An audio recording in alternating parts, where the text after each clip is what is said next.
It's so good to be here today. I am Carrie Howell, the CEO for American Migraine Foundation. And it's been about a week or two since we went live, and so excited to be here.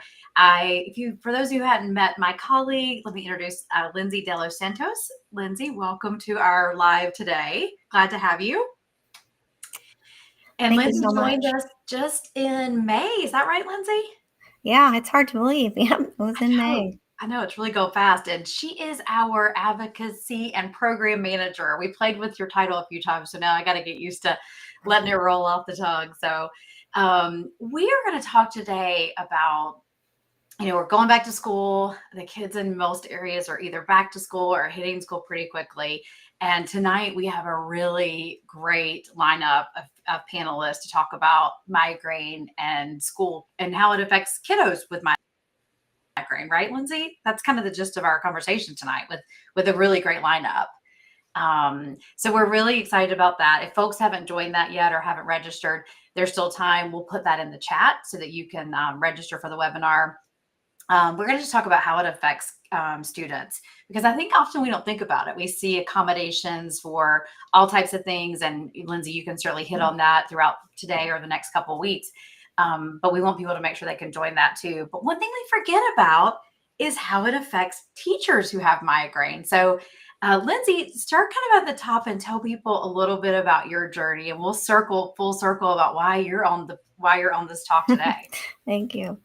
Well, I have lived with migraine for over 30 years. So in that time span, I have been both a student and I am a teacher. I have been a teacher with migraine. And my migraine journey specifically led me from being episodic to, as I became older, I became chronic. So then I was having many days of the month that were just very challenging. I think that helps me relate to others because there's such a broad range of migraine symptoms that people can experience, as well as the severity of those migraine attacks. So throughout this time, it was also important for me to seek out health providers, which were going to be able to specifically treat my migraine. And I think it's this journey that, continued on that made me really have a heart for other people. And as I became a teacher, Mhm. a heart for my students because I knew what they were going through, but I also knew they didn't have a voice yet. They didn't know how to explain what was happening. And so that's something I think that's often overlooked in our children, unfortunately, but gave me such a passion for that work. And as I retired from that work, I just life couldn't have done anything more perfect. I was able to come on with the American Migraine Foundation and do work to support others in the migraine space. So I count myself as being really blessed. Well, we're so blessed, and I've said to everyone that when I met you, I immediately was like, "She's gonna do something great with us." And at the time, we weren't sure what, and I just kind of it all has just kind of fallen together. So we're so glad to have you on the team. And the more I've gotten to know this community, the more I think about how difficult it must be to stand up in front of a classroom every day if you're having going through a migraine Mhm. attack, and if you're really having one of your bad days. We've got patients who say they have 15 days a month with symptoms. We have patients with 20 days a month sometimes with symptoms.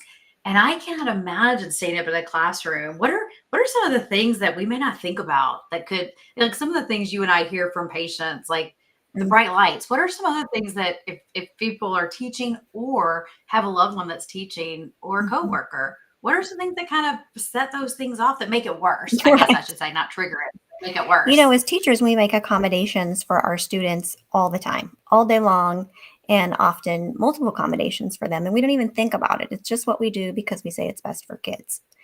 And so I often think we shortchange ourselves, and then sometimes staff doesn't know how to support when it's actually the teacher who needs the support. And so, Mm. in thinking about those accommodations, that the lighting that you mentioned is just atrocious. Those fluorescent lights and everything are so difficult. Being able to have lamps in the classroom instead of the regular fluorescent lights is huge. They also make fluorescent light covers depending on your fire code and everything. So there's different options out there.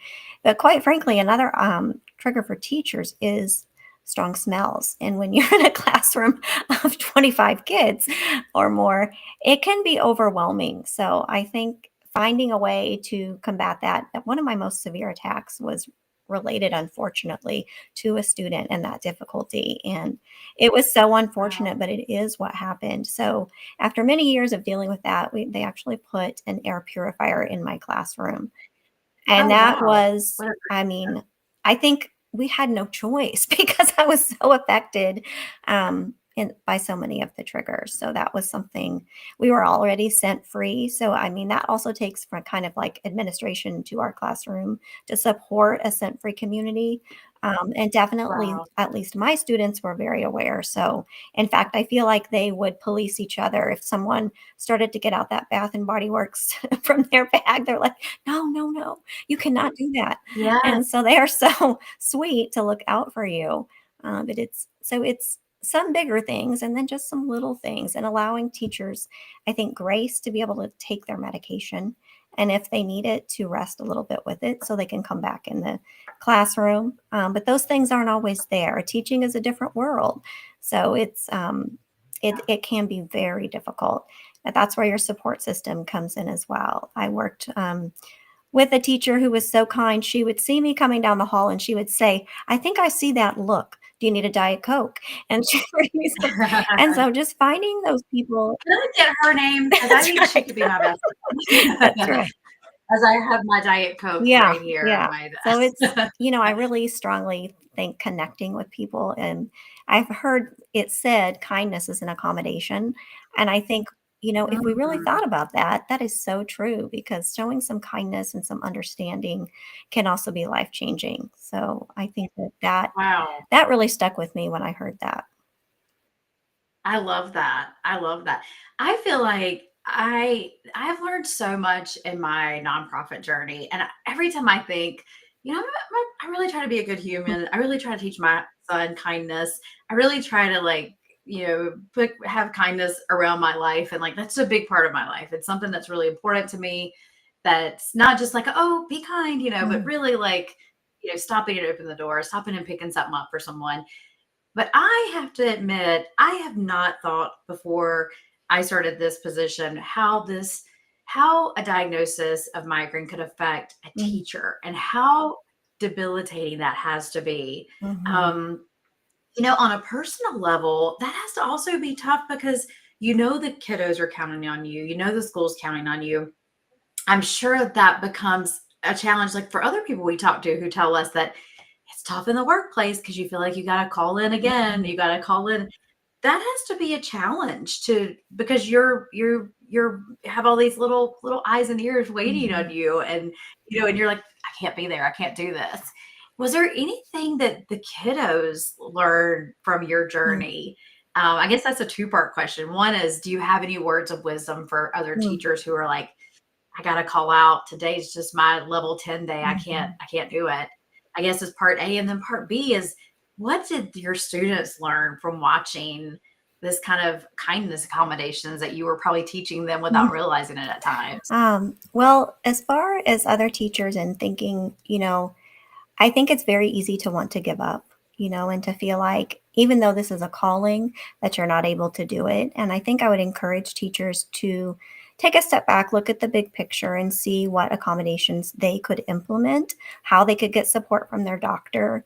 And, honestly, in teaching, it's definitely, there's been many days where I thought if I could just teach to the end of the day, if I could just make it to this, and it never works Yeah. because then I'll be out for 5 more days if I just, really pushed. And so that's a very hard lesson to learn as a teacher. But Mhm. unfortunately, and honestly, that transcends to others as well, not just in education, but that's a very common challenge. So I would really encourage teachers to take care of themselves, which is hard to do.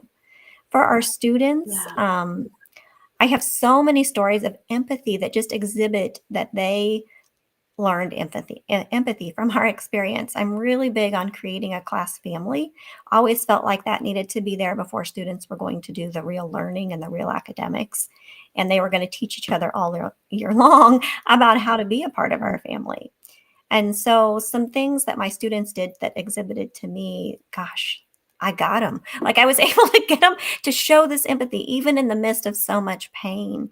I would have some of my orneriest boys, if I just kind of, like, touched my head, they would immediately go to the windows, close the blinds, tell everyone to be quiet, and they just sat down quietly, and I was like, I am not in the way of thinking this ever, but if you had I mean, you were Right, just amazing. right. I would have never Yeah, they imagined. were Yes. amazing, and, another story Wow. that I won't stop all the stories, but, there was a year that Mhm. I could feel an attack coming, and I really wanted to make it to the end of the day. It was Valentine's Day, my students had their Valentine's party. Oh, Nobody leaves your kids on a party day, right?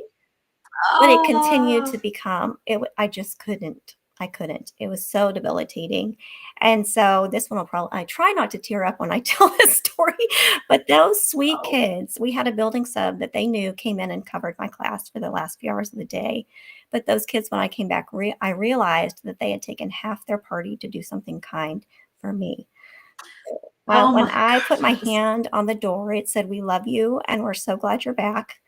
And I'm kind of obsessed with oh my Post-its, so I gosh. was like, "Well, I can see why you left that note there," but just really touching my heart. I But when get I little opened the chills. door, my entire room was covered with Post-its and positive notes and, Oh just with my love, and so they gosh. had taken the time to do that. And so I think some Wow. of my biggest supporters were my students. We don't always give kids Wow. enough credit, but they get it. I mean, they Yeah. have big hearts. Gosh, what an impact your relationship with them had on, I worked with kids who had siblings, sometimes of a child with special needs, and we would look at those siblings and they were so special because Mhm. they early on learned that empathy and they learned a unique way of being empathetic. And you pass something on to your students of saying like, hey, when the rubber meets the road, we've got to all Mhm. care for each other, love for each other. And how incredible is that? You gave them such a gift by saying, let's just learn to care for each Mhm. other. Kindness is an accommodation. Oh my gosh, that might have to be one of our new slogans. That I gotta find out who coined that before I start using it too much. But I love that. If we have a teacher watching that's going, I'm not sure if I can do it. Starting out the school Mhm. year, it's tough already, or maybe a new teacher who also, or a person who has a love of teaching and they found out that they have migraine. What's your best advice to them? I think it's helpful if you feel prepared and you feel supported. So I would encourage them throughout the day to have things accessible. I had a migraine kit in my classroom, and then I also had one in the nurse's office. So this would include emergency meds, an ice pack, a snack if I needed it. I always had water, and I had my health plan. So if I ever did have to go to the hospital, I would have that where I could be advocated for, or if I wasn't able to do that, it was all in my kit. So I think just knowing, and that probably alleviates some stress if you know that you have all the things that you hopefully need. And then just that Yeah, open conversation, find those people that you can confide in and use as a support. Everybody's busy, but you just need your people. So it's important to find yeah. them too.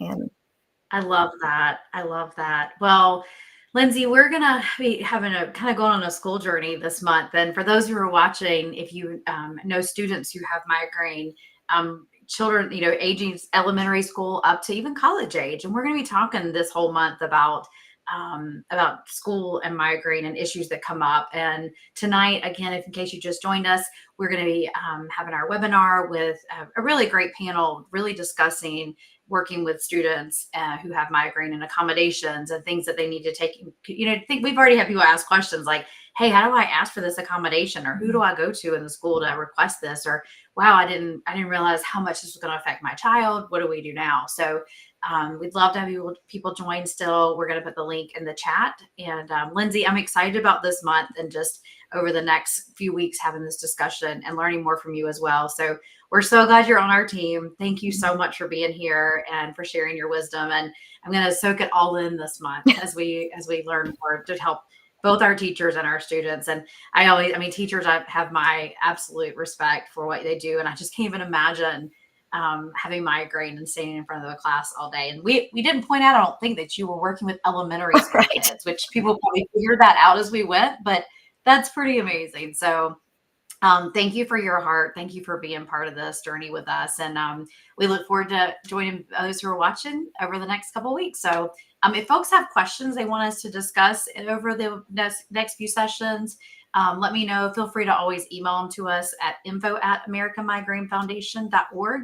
And if it's something Lindsay and I can discuss live and answer some of your questions too, we'll be happy to. So thanks so much. Lindsay, thank you so much. Well,